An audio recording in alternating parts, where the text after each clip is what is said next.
Good morning, everybody. Welcome to our Board of Directors meeting for the Niagara Peninsula Conservation Authority.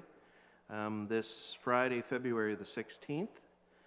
We're coming to you from the Balls Falls Center for Conservation here in beautiful Vineland. First, I'm going to do the call to order, and I'm going to ask Chandra to take the roll call, or who? Oh, we're going to get Melanie is going to take the roll call.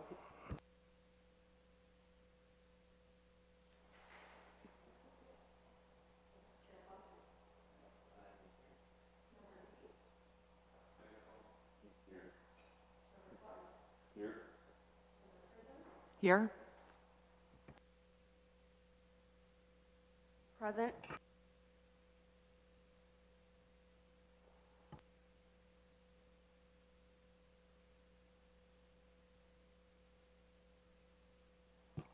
Member O'Neill. Present.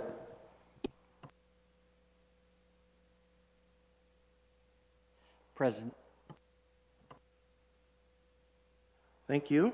I'm going to turn to Director Cridland for our land acknowledgement. Chair.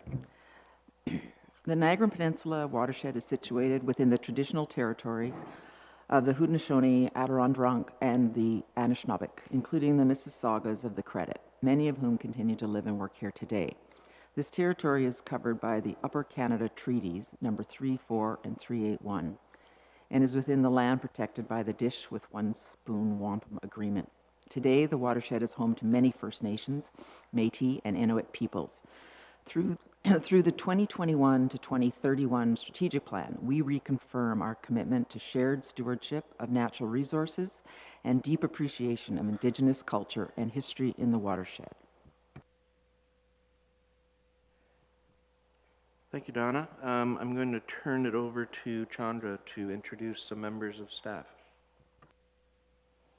Thank you, Chair. Good morning, everyone. We are really pleased to announce two new additions to the NPCA team. First of all, on my right is Melanie Davis. She's joining us as the Manager, Office of the CAO and Board. Really pleased to see Melanie here. She has joined us in January and will be working closely with the CAO and Board on the governance matters, including being your clerk.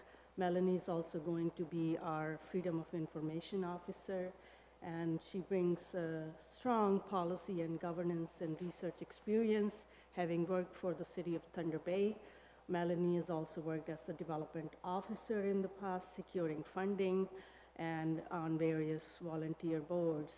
She's engaged with the Association of Municipal Managers, Clerks, and Treasurers, AMTCO. She has a passion for advancing corporation-wide data-driven initiatives. And she's excited to be back in Niagara, where she belongs. So welcome, Melanie, and we're really pleased to have your support and have you join the team. Second, I have another introduction, Chair. We're also very pleased to announce that Wendy Baldwin, who is sitting right there at the back, welcome, Wendy, has joined the NPCA as our Manager of Digital Transformation and Information Technology in January. Wendy brings over 25 years of experience from private sector, municipal sector, and conservation authorities in the area of GIS and information technology. She has also experienced developing and implementing information technology standards and software solutions. Key aspects of Wendy's job here at the NPCA will be the development and implementation of NPCA's digital transformation strategy.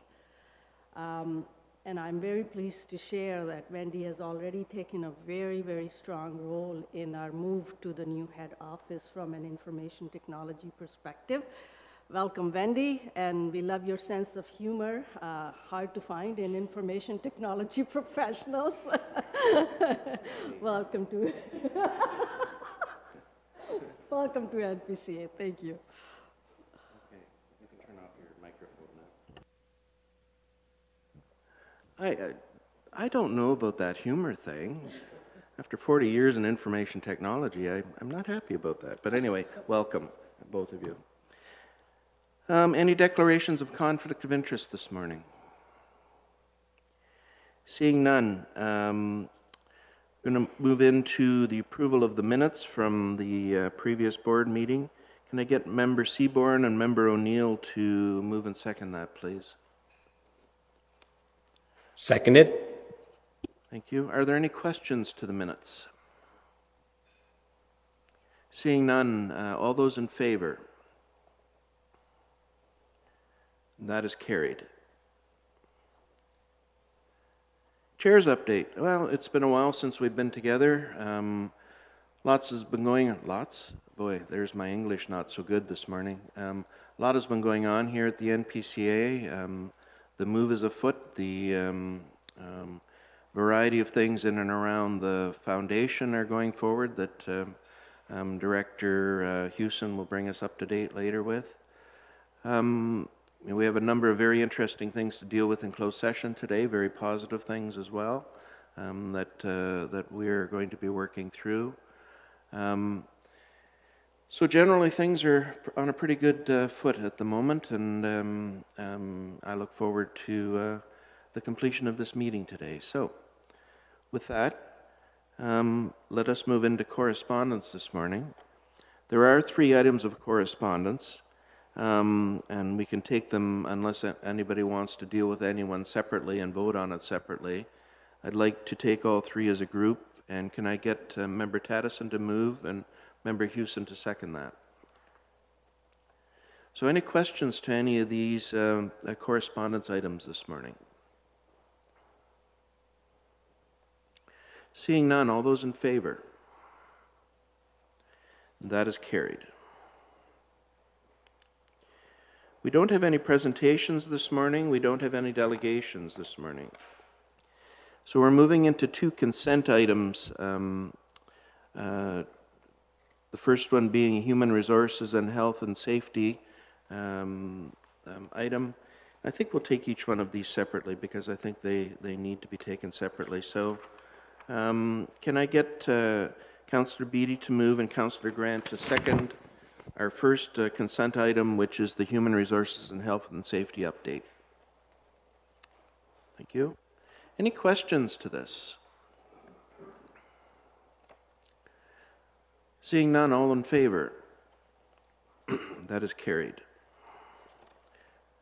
The second item this morning is the final progress report required for the Conservation Authorities Act amendments, and it's the transition plan and agreements that are coming into place. Can I get Member Clark to move that and Member Cridlin to second that, please? Thank you. Are there any questions to this report?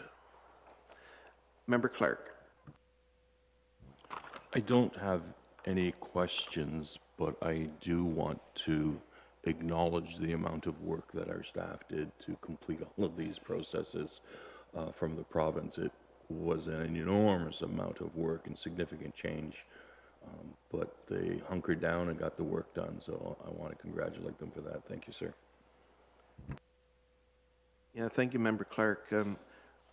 We, at the provincial level, dealing with Conservation Ontario, when I was at the last meeting, they have also been very impressed with what our staff have done in this area, and we're a bit of a model for the rest of the province, which is great. So, are there any other questions or comments to this report? Seeing none, all those in favor? And that is carried. I'm going to move into discussion items. So, the first one this morning is the third-party fundraiser event at Balls Falls. I'm going to ask Member Seaborn to move and Member O'Neill to second, putting this onto the floor. And with that, yep, thank you. And with that, I'm going to turn it to Director Christie for a quick update on it.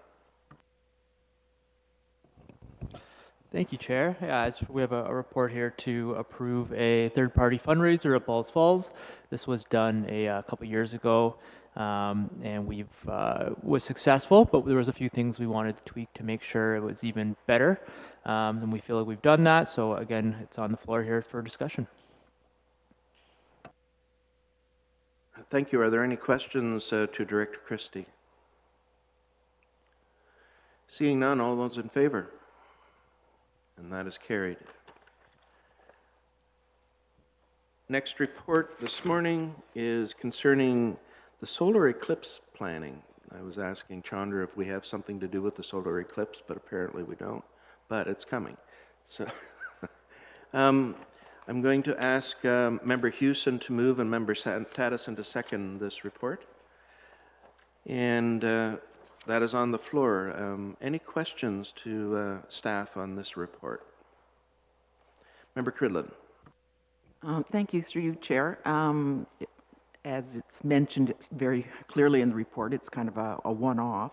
I'm just kind of looking at how we can maybe talk about whatever the unknowns are, just briefly as a board, and not knowing what the tickets and things are going to be. Just trying to manage that little piece of it.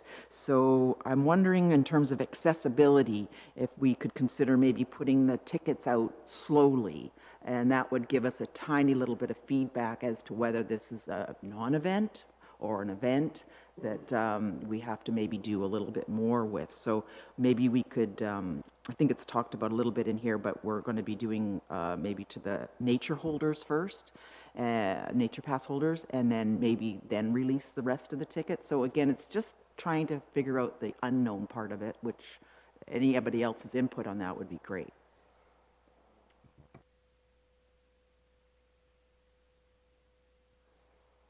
Thank you for the question, and through you, Chair. I think if I understand your question correctly, I think we want to just make sure that our membership holders have kind of first right to be part of this kind of special event. So our thought is we're going to launch the reservations on Tuesday, but to give the membership pass holders an email this afternoon that kind of warns them the time that we're going to be open up for registration. So at that point, they would know about it prior to everybody else.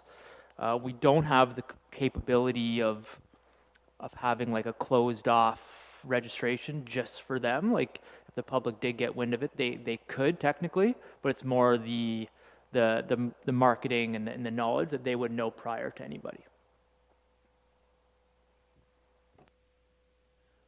Member Cridlin? So thank you, through you, Chair, then. So in terms of knowing whether or not there's uptake or not, and that's, I think, just the question no one knows. If all the tickets are gone, let's say, within the first day, we'll have a feedback on that and know that that's something that, you know, it's bigger than what we thought or smaller than what we thought. It's really just leaning into what feedback will we have to make those plans as robust as we need to. I'm not sure what other things we can do. Those are great solutions, and I guess it's just the monitoring that we know is already available for staff. The other thought was, if it's a larger uptake, then whatever the unknown risks are, and I know we plan for all the known risks as usual, but is there a way to think about the price of the ticket? And again, knowing that the nature pass holders have the first option at the access, is there an opportunity to increase the price, let's say, I don't know, somewhere along the line of the release? Thank you. And that's really just to try to manage whatever that unknown risk might be if it sells out. Any additional comments, Director? No, I don't think so. I think I understand what Member Cridlin's saying. Again, we don't have our reservation system doesn't have the capability of just giving a certain rate to a certain people, but we could certainly monitor the uptick, and if it goes at a rapid pace, we could turn it off for a day, readjust the price. I think we're in this. I agree with what she's saying. I think there's a lot of unknowns with this. I think we're actually also very curious to see what kind of participation we get when we launch this on Tuesday, and we'll be monitoring it closely and be able to make adjustments if needed. Thank you. We're good? Okay, good. Any other questions? Oh, Member Taddison. Just in terms of the Bimbrook Conservation Area, I think it said there's 200 parking spaces available. And so I just heard again that you're going to, for active members, to participate first or gain, admittance first. What happens after that? Say if there's like 100 spaces, it's something that, I would advertise, among my constituents, or is it just something that you handle strictly? I think through you, Chair, I think, again, we're very curious to how this goes from a participation. Like if we sell out day of, I don't think we're going to be doing that much marketing, but if it's something it's going slower, it's not as much as we had thought, at that point we will put together a communication strategy and certainly encourage members to help us promote as well. So I think we fully admit there's a bit of unknown with this, seeing none of us have ever dealt with this before.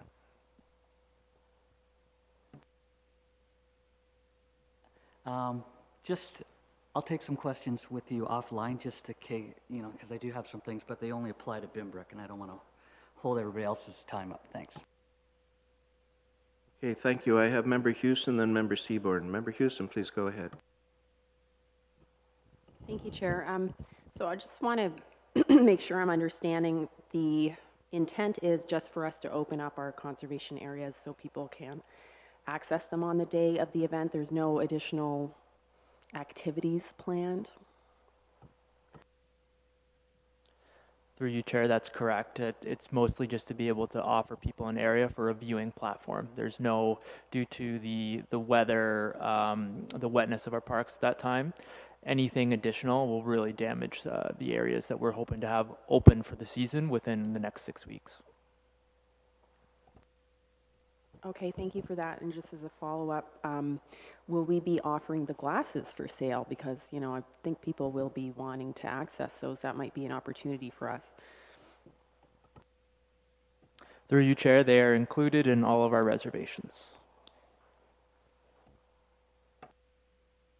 My last suggestion is if we know people are going to be gathering in our areas, then perhaps we could add some visuals for them to take photos and help spread some NPCA love online. We can absolutely look into that. Thank you. Okay, thank you, Member Houston. Member Seaborn. Thanks, Mr. Chair. Actually, I was interested about the glasses as well. I see staff will have them offered to them. I just wondered about park intern. So that's been answered. We're all good. Okay, thank you very much. I see no other questions, so with that, all those in favor? And that is carried. Our next report is a completed acquisition, a Lathrop parcel in the town of Pelham. I'm going to get Eric Baldwin to speak to us before we put this on the floor. So, Eric, please come forward.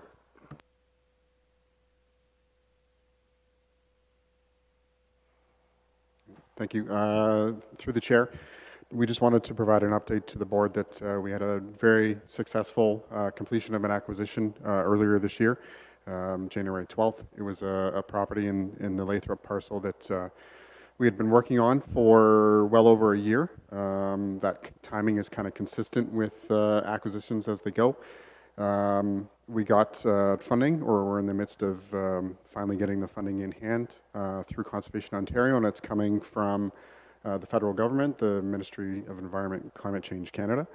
They are going to fund roughly half the acquisition, and the other half is coming from our Niagara land acquisition dollars as provided by the region. So all in all, a very successful piece secured for us. And I'll add one more point, or I guess two more points, just in case people are slightly confused by the name. NPCA already has a Lathrop property, a Lathrop conservation area, if you will. This acquisition is being done through the same family that sold us that property about 10, 12 years ago. It is also the same family that donated or sold the Lathrop Nature Reserve in the town of Pelham to the Nature Conservancy of Canada. So obviously a family that is very connected to the watershed and very connected to our cause. And I think we're going to have a good relationship. We already have a good relationship, but an even better one working with this family as we go forward. Okay, thank you. Can I get, since this is Pelham, Councillor Hewson to move this, and Councillor Grant, would you second this motion going on to the floor? So, any questions to Eric on this report? Seeing none, all those in favor? And that is carried. Thank you very much, Eric. Next report, I'm going to get Chandra to address the NPCA Annual General Meeting 2024. I'll turn it to Chandra. Thank you, Chair.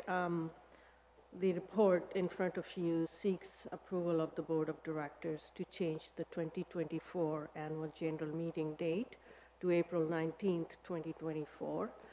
This is an exemption to the NPCA administrative bylaw. Just for context, the Conservation Authority Act does allow the conservation authorities the flexibility to host their AGM at any time of the year. Our bylaw says that it should be hosted at the third Friday of February. So as staff are asking for some exemptions there. Just for context, if you recall, during discussions about the head office move for NPCA, in the past, the board has requested or desired, a wish to host the AGM in 2024 at the new location in Thorold for the NPCA head office.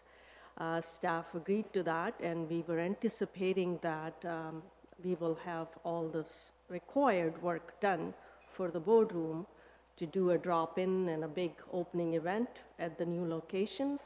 As such, we were hoping to host the AGM in March, and you did approve the meeting calendar to have the AGM in March. So now it's a request to move it 1 month later in April. And the reason being that staff have told me that the preparation is going really well, but as you know, these things are uncertain, and there may be a slight delay. Our move date has been moved a little bit further because of all the solar eclipse planning that is happening the first week of April.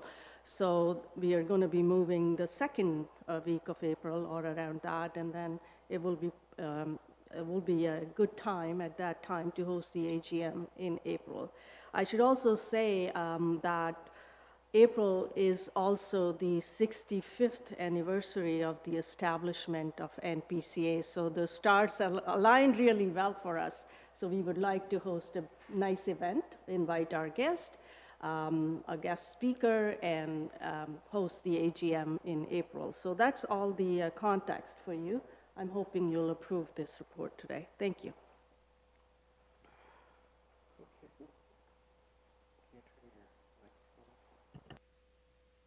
Okay, thank you. So can I ask Member Cridlin to move that, and can I get Member Beattie to second that, please? Any questions or comments to this report? Member Clark. I support this proposal. I think it makes great sense. I can tell you that your delay in the AGM to April is not a record. It is behind the Hamilton Conservation Authority, because we ended up having our AGM in July because the board wanted to delay the AGM until we had our citizen members appointed, and it took that long to get them appointed. And so it is within the discretion of the board if there is reasonable rationale to delay it, so I support this. I think it'll be a great event. Thank you. Any other comments, questions? Seeing none, all those in favor? And that is carried. We don't have any committee reports this morning, and we don't have any motions coming forward. And we have, does anybody have a notice of motion that they'd like to bring forward? Seeing none. moves us to new business. So I'm going to turn it over to the chair of our foundation, Member Diana Hewson, for an update on the foundation. Thank you, Chair. I'll be brief. I just wanted to let you know that we will be offering the education bursary again this year. The last time it was offered was 2021, so that's pretty exciting. And the aim is to provide scholarships of up to $1,000 for 12 high school students across the watershed who are enrolled in environmental post-secondary education programs. Applications will be accepted in April and May. Also, in terms of community engagement, there are some Earth Day promotions planned. The Exchange Brewery in the Niagara-on-Lake will have some of the proceeds from their Mother Earth beer directed to the NPCF. So, cheers, everyone, I guess. Contacts are being made with our local radio stations, and we are involved with the Rotary Club of Pont Hill for a tree planting event. There's also a trivia night where the NPCF will have a table for the Rotary Club of Niagara Falls, who generously also gave us some funding, so we wanted to show some support back to them. And the town of Pelham is now using Comfort Maple pens as gifts for dignitaries, volunteers, or retirement in 2024. So what a great idea for all of our municipalities to jump on board if you want to make some suggestions. We've had just over $5,000 pledged since the last report, so we think things are going well. Thank you. Thank you, Member Hewson. Have you got a full team yet for the event? I think we're short a couple seats. How at 2? Yeah, there's 2 seats up for grabs if anyone loves trivia. You have to be really good. We're very competitive. Sorry, yeah. And it's on Tuesday. This Tuesday coming up, isn't it? The Tuesday after. Yeah, I believe it's Tuesday night. But if anyone's interested in joining, first come, first serve. I can't. If everyone floods at me, I have to take first 2. Well, the chair and his wife have been on trivia teams for a few years, so let's talk afterwards. Okay. Member Taddison, please go ahead. I just have some questions about the eligibility for the high school students. Does the high school have to be in the watershed, or do the students live in the watershed? Is there any discretion there? I don't have those details, but perhaps I can get Sharon to follow up with you after the meeting with, or at least, do you have the details on that? Oh, sorry. We'll follow up with you on that. Actually, we'll share it with the whole board just in case they want to help spread the word. Thank you. Any other questions for Member Hewson? Is there any other business this morning? Member Cridlin. Thank you, through you, Chair. Just a little update on the provincially appointed ag reps. A citizen was interested and contacted me about perhaps being appointed through the province, but I was able to have phone calls and through the Ministry of Natural Resources and Forestry, and they confirmed as of last week that there's no active recruiting anymore on these empty agricultural reps from the province. So again, just an update because a citizen had asked. Thanks. Okay, thank you. For those of you that are aware of what that position was, it was coming through with one of the bills that passed through, and the idea was to have an agriculture rep on our board, but it would be a non-voting position within that, and it would be appointed by the province. So, and that's been on the books for a while now. Anyway, sounds like it's kind of going into abeyance, if we can put it that way. Are there any other businesses this morning?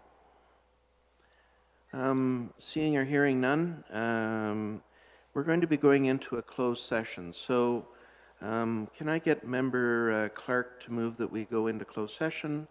Member Grant, can you second that, please? And by the way, before we vote on that, just remember that with the closed session, and for those that are online, which is one, you must be in a place where the discussions are not to be heard by anyone else, and if you can't, it's requested that you leave the meeting. So with that, Member Clark. Oh, yeah, sorry.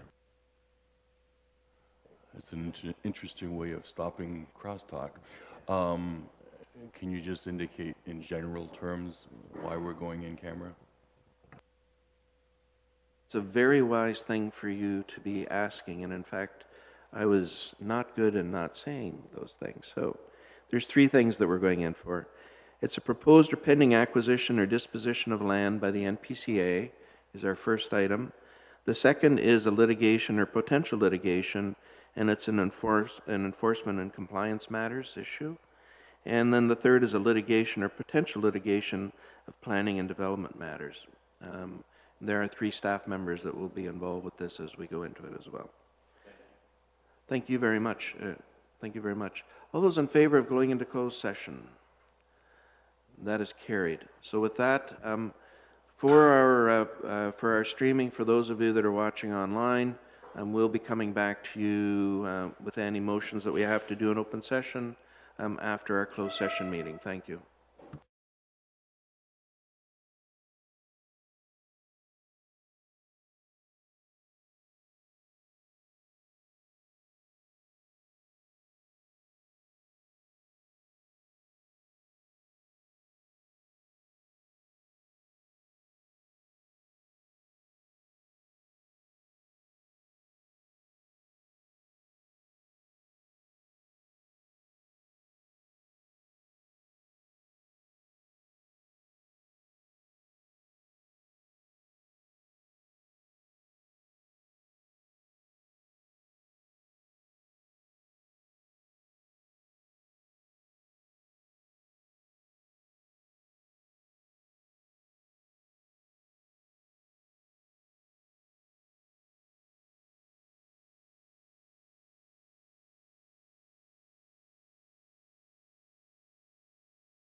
Okay, we're back in open session after our closed session meeting. And so we do have one motion that we have to deal with in open session before we close off our meeting. And I'm just waiting to actually see the motion. So the motion in front of us is, be it resolved that staff proceed as directed in closed session pertaining to confidential report number FA 0624. Can I get Member Beattie to move that? Member Cridlin, can you second that, please? Any questions to the motion? All those in favor? And that is carried. And this brings us to the end of our meeting, and with that, I am going to say this meeting is adjourned. Thank you very much.